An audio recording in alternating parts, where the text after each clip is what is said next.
مرد ہو یا عورت، کاروباری ہو، تاجر ہو یا کسی بھی شعبے سے تعلق رکھنے والا ہو، جس نے بھی زبان سے لا الہ الا اللہ محمد الرسول اللہ پڑھا ہے، وہ اپنی زبان سے پوری جرت کے ساتھ، پوری قوت کے ساتھ نعرہ بلند کرے گا، نعرہ بلند کرے گا، تاجدار ختم نبوت، تاجدار ختم نبوت، تاج و تخت ختم نبوت۔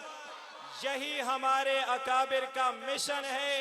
ہمیں نہیں دیکھنا مولوی ہو وہ نعرہ لگائے پھر ہم جواب دیں، بلکہ ہر کلمہ پڑھنے والے کی زبان پہ یہ نعرہ ہونا چاہیے، کیا؟ تاجدار ختم نبوت۔ اب میں دوسرے طالب علم مدرسے کے، میں انہیں دعوت دیتا ہوں تقریر کے لیے، حمزہ شیر خان، تاکہ وہ آئیں اور آپ کے سامنے مختصر وقت کے لیے تقریر فرمائیں۔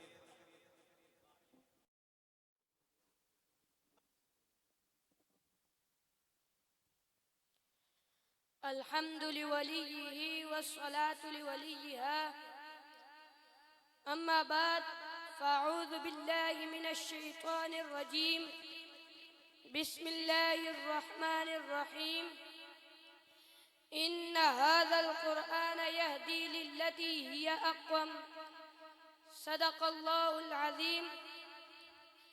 دیار عشق میں اپنا مقام پیدا کر، نیا زمانہ نئی صبح و شام پیدا کر، خدا اگر دل فطرت شناس دے تجھ کو، سکوت لال گل سے کلام پیدا کر۔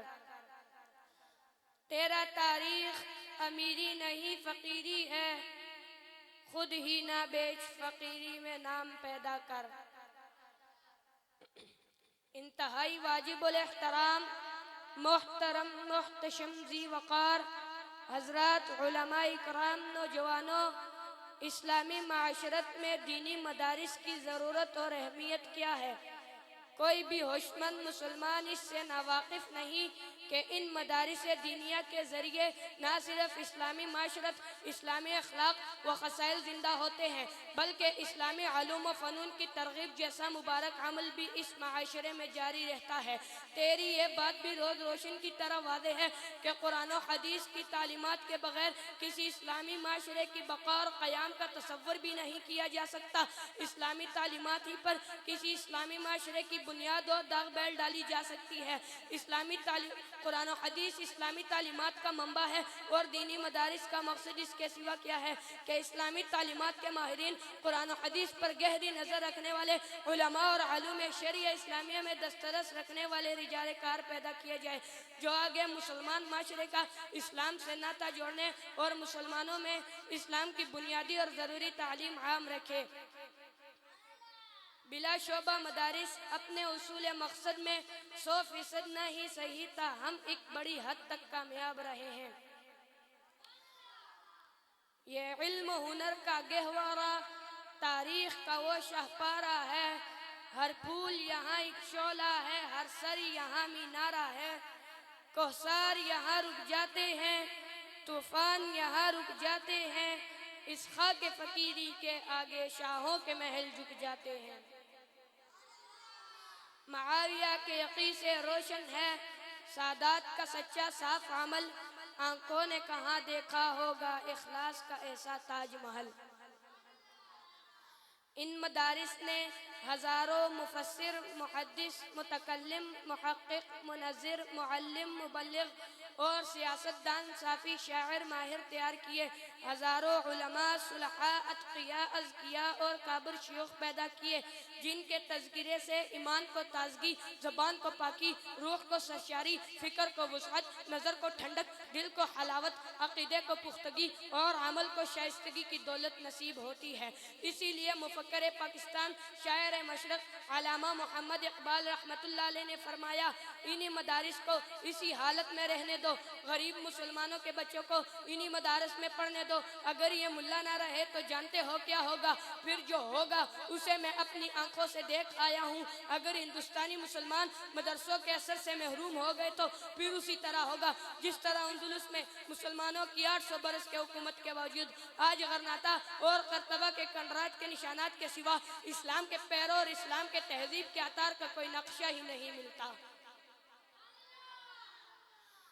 دینی مدارس ملت اسلامیہ کا سرمایہ ہے اور دینی مدارس ملت اسلامیہ کے محسن ہیں۔ سچی بات تو یہ ہے کہ مجھے میرے اللہ کا تعارف بھی مدرسے نے کروایا، اگر مدرسہ نہ ہوتا مجھے پتہ نہ ہوتا میرا رب کون ہے، میرا خالق کون ہے، میرا خالق کون ہے، میرا حاجت روا کون ہے، میرا مشکل کشا کون ہے، میرا نفع نقصان کا مالک کون ہے، میری زندگی اور موت کا مالک کون ہے، میرا معبود کون ہے، میرے سجدوں کے لائق کون ہے۔ مدرسے نے مجھے اللہ کا تعارف بھی کروایا اور مدرسے نے مجھے پیغمبر کا تعارف بھی کروایا۔ مدرسے نے مجھے بتایا ہمارے پیارے پیغمبر کون ہیں، وہ جو مقصود کائنات کون ہے، ہادی کائنات کون ہے، رونق کائنات کون ہے، مرکز کائنات کون ہے، حبیب کائنات کون ہے، حسن کائنات کون ہے۔ مدرسے نے مجھے بتایا فخر موجودات کون ہے۔ مدرسے نے مجھے بتایا سید العرب والعجم کون ہے۔ مدرسے نے مجھے بتایا دعائے خلیل کون ہے۔ مدرسے نے مجھے بتایا صادق و امین کون ہے۔ مدرسے نے مجھے بتایا لطیف رب کریم کون ہے۔ مدرسے نے مجھے بتایا خیر الورا کون ہے، بدر الدجا کون ہے، بدر الدجا کون ہے، شمس الضحیٰ کون ہے۔ مدرسے نے مجھے صحابہ کا تعارف بھی کروایا اور مدرسے نے مجھے اہل بیت کا تعارف بھی کروایا۔ مدرسے نے مجھے تعارف کروایا کہ دین کا علم کیا ہوتا ہے۔ مدرسے نے مجھے بتایا حلال کیا ہے، حرام کیا ہے، جائز کیا ہے، ناجائز کیا ہے، فرض کیا ہے، واجب کیا ہے، سنت کیا ہے، مستحب کیا ہے۔ مدرسے نے مجھے تعارف کروایا کہ میں کہاں سے آیا ہوں، میں کیوں آیا ہوں، میں نے کہاں جانا ہے، میری زندگی کا مقصد کیا ہے۔ اور مدرسے نے مجھے پڑھایا صراط مستقیم کیا ہے۔ مدرسے نے مجھے بتایا وما خلقت الجن والانس الا لیعبدون۔ مدرسے نے مجھے بتایا اتباع سنت کا راستہ مدرسے نے مجھے دکھایا، عزت کا راستہ مدرسے نے مجھے دکھایا۔ مدرسے نے مجھے بتایا کہ تیری پیدائش کا مقصد کیا ہے، تو نے جانا کہاں ہے، تیری منزل کیا ہے۔ مدرسے نے مجھے بتایا کہ اسلامی معاشیت کیا ہے۔ مدرسے نے مجھے بتایا کہ اسلامی ریاست کیا ہے۔ مدرسے نے مجھے بتایا کہ اسلام کا مالیاتی نظام کیا ہے۔ مدرسے نے مجھے بتایا کہ اسلام کا حکومتی نظام کیا ہے۔ مدرسے نے مجھے بتایا کہ میری ماں کا کیا مقام ہے۔ مدرسے نے مجھے بتایا کہ میرے باپ کا کیا مقام ہے۔ مدرسے نے مجھے بتایا کہ میرے اساتذہ کا کیا مقام ہے۔ مدرسے نے مجھے بتایا کہ میرے بہن بھائیوں کا کیا مقام ہے۔ مدرسے نے مجھے بتایا جنت کیا، جہنم کیا۔ مدرسے نے مجھے بتایا قبر کا عذاب کیا۔ مدرسے نے مجھے بتایا قبر جنت کا باغ کیسے بنتی ہے۔ مدرسے نے مجھے بتایا قبر دوزخ کا گڑھا کیسے بنتی ہے۔ مدرسے نے مجھے بتایا توحید کیا ہے، شرک کیا ہے۔ مدرسے نے مجھے بتایا حق کیا ہے، باطل کیا ہے۔ مدرسے نے مجھے بتایا حدیث کیا ہے، انکار حدیث کیا ہے۔ مدرسے نے مجھے بتایا تو نے بچپن کیسے گزارنا ہے، جوانی کیسے گزارنی ہے، بڑھاپا کیسے گزارنا ہے۔ مدرسے نے مجھے بتایا اگر مدرسہ نہ ہوتا تو مجھے اللہ کا پتہ نہ چلتا، اگر مدرسہ نہ ہوتا تو مجھے حضور کا پتہ نہ چلتا، اگر مدرسہ نہ ہوتا تو مجھے نبیوں کا پتہ نہ چلتا، اگر مدرسہ نہ ہوتا تو مجھے صحابہ کا پتہ نہ چلتا،